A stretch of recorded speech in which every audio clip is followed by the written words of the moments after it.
na medyo opposite do sa characters nyo yung role nyo sa actual life.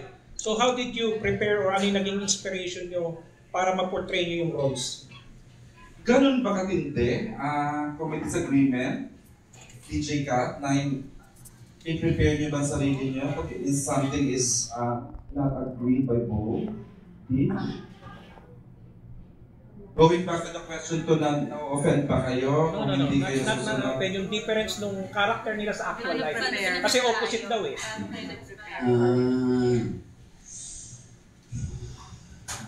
Ako kay Dos,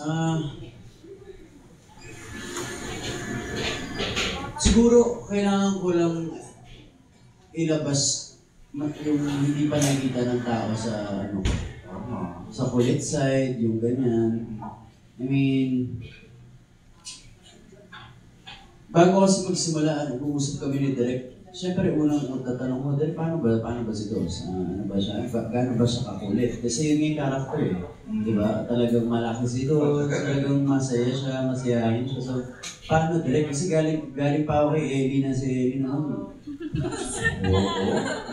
Lukmok lang. Hindi ka kakaisip sa pamilya. Yun sir. Nag-usapan lang namin kung paano. Yung mga unang scenes namin ni Direk, nandun pa yung lumbok pa rin ako eh. Sobrang ahinhin ko. Tapos, unti-unti, umahanap ako mga inspirasyon. Una sa kapangalan ko doon yung AD namin. Si Barry. So talaga si Jose Ibarra Gonzalez eh. Yun, gumawa ako sa kanya kung gaano kakulit yung AD namin. Iba yung kakulitan nun. Tsaka, pero gusto rin namin siya i-thank you dahil ang laking tulong ng AD namin. Super AD namin si Barry. Talagang sa mga panahon na ubos na kami. Yun na lang yung nagpapakita sa AD namin na yun. And yun sir, nag-prepare lang na ibigay mo lang, trust your director, and ibigay mo kung anong gusto niya. Dahil siya yung nakakaalam, siya yung nakakakita. Diba? Basta ibigay mo lang ibigay. And yun, mapapanood nyo naman sana dito sa pelikulang ito kung paano namin ibinigay. At yun sir, ito po si Catherine. Okay lang, si Kat din. Si Kat, go ahead. Kasi lalo sa kanya, masyadong opposite, diba? Masyadong seryoso si Kat.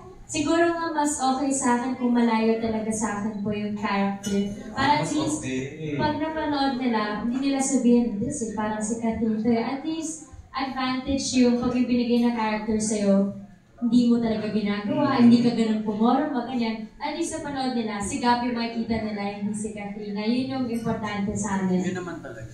Na pag napanood nyo, wala, yung character yung makikita nyo po. And yun, di rin siya naging madala. May ibang scenes sabihin na direct, yung iyak mo na yan, parang si Mia yan. Ay, oo nga, iba dapat. Paano ko yan iibahin? Tapos yung, kung paano yung dynamics namin ni Dos, kung paano siya makipagbatuhan kay Dos, kasi sobrang opposite din sila. So mahirap na siguro maglabas na hindi pa nakikita ng tao. Kaya, hopefully, yun yung makita nyo nga sa Sabado. Yung ibang hindi pa namin napakita. Exciting. Ms. Carmi, being the creator of Gab and Dos, what do we get? Okay, ano ang makikita namin? Na-fulfill ba, na-achieve ba si Gab and Dos?